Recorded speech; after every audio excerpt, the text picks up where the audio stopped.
Salut à tous, bienvenue dans cette vidéo explicative sur le Tower Fast. Aujourd'hui, on s'adresse à tous les joueurs qui découvrent le Tower Fast et qui veulent progresser. On va vous donner toutes les clés essentielles à connaître pour lancer vos premières parties classées. Avant de commencer, je vais vous expliquer un petit peu le mode de jeu. Le Tower Fast, c'est un mode compétitif qui se joue en 4 contre 4 au-dessus du vide, avec un respawn à l'infini. Vous commencez avec un kit assez simple, 64 blocs, 4 pommes d'or, une épée et une pioche. En faisant un kill, vous gagnez une pomme d'or et 16 blocs. Une map est divisée en plusieurs parties. On a d'abord la piscine qui est un petit trou protégé par les défenseurs. Elle se trouve à l'arrière d'une base plus grande qui, elle, est constituée de 2 étages qui s'entremêlent. Un pont sort de cette base pour amener au middle. C'est là que se passe la moitié de la partie parce qu'une fois qu'on a gagné au middle, on gagne la base adverse et on arrive à atteindre la piscine. Le but est super simple, il faut que ton équipe marque 10 points dans la partie ou qu'elle mène au score à la fin des 20 minutes de jeu. Droit devant la piscine. C'est bizarre là, c'est bizarre là. Donc moi qui a réussi à arriver derrière. Nabil qui joue très bien la position. Là l'interaction. Oh la chute. Dino marque le point. En cas d'égalité au temps réglementaire, il y a des prolongations avec un point en or. La première équipe qui marque un point remporte la partie. Mais attention, plus les prolongations durent, plus votre temps de respawn augmente. Chaque mort devient alors ultra punitive et permet de marquer plus facilement. Niveau règles, c'est très simple, il n'y en a aucun enjeu. Il y a bien sûr des règles qui concernent le comportement sur le serveur, mais en Tower Fast, tout ce que vous pouvez faire est autorisé. Et maintenant que les bases sont posées, on va voir comment lancer votre première partie classée. Pour jouer en partie classée, qu'on appelle aussi Ranked, il faut obligatoirement se rendre sur notre Discord. Une fois dessus, vous vous enregistrez dans le channel Register. Attention, vous devez entrer exactement le même pseudo en jeu que sur Discord, sinon vos élos ne seront pas comptabilisés. Une fois que vous êtes inscrit, rendez-vous dans le salon Q. Dès que 8 joueurs ont rejoint le salon, vous êtes automatiquement basculé dans un nouveau salon vocal pour la phase de draft. Les capitaines désignés vont alors pouvoir choisir leur coéquipier parmi les joueurs restants. Une fois la sélection terminée, ils pourront ensuite bannir chacun une carte du map pool. Pour lancer une partie, vous vous connectez sur seven.games en version 1.8.9 et vous allez dans la section Tower Fast 4v4. Vous pouvez rejoindre l'host créé spécialement pour votre match. S'il n'y a pas d'host, vous pouvez en créer un. Et maintenant que vous savez comment lancer une partie, on passe aux bases du mode de jeu pour lancer votre première game. La première chose essentielle à comprendre, c'est que comme sur League of Legends, le Tower possède un lexique très précis pour désigner des actions rapides. Dans ce tuto, on va se concentrer sur les plus importantes. Le rythme global ressemble à du foot. Une équipe attaque, puis l'autre défend. Au début de la partie, il va y avoir le premier teamfight au middle.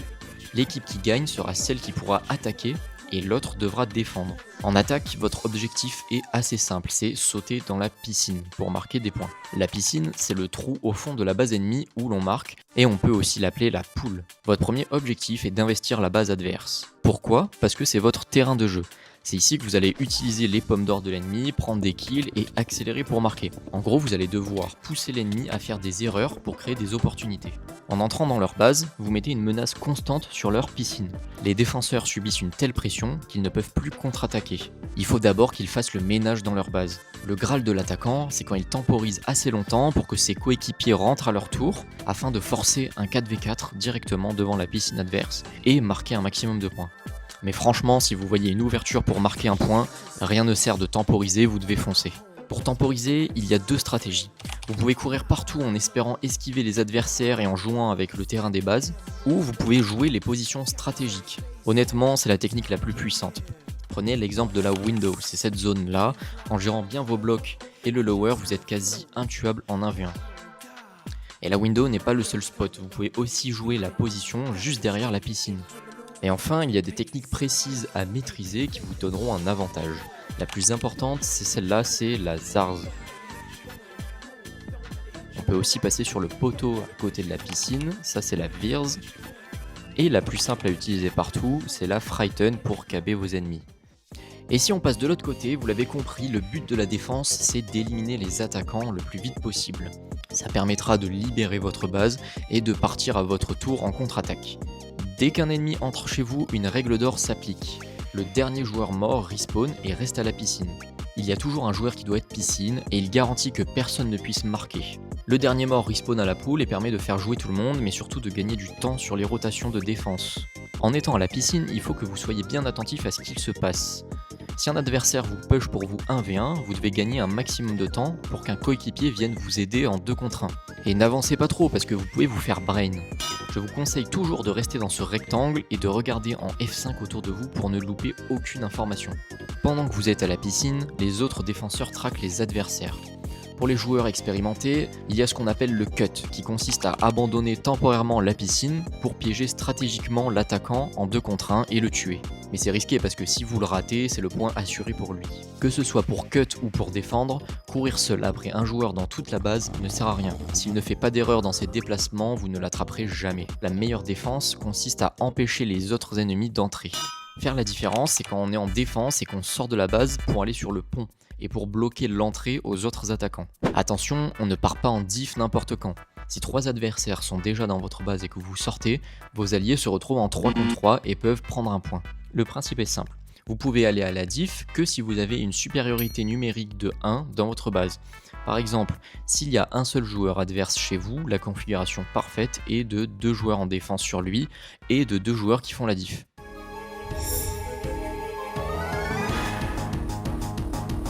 On a balayé les mécaniques essentielles du mode de jeu, il y en a plein d'autres qui existent et que vous pourrez découvrir en jouant. Et ce qui fait le charme du mode de jeu, c'est que le gameplay se renouvelle constamment grâce à la variété des maps du Tower Fast.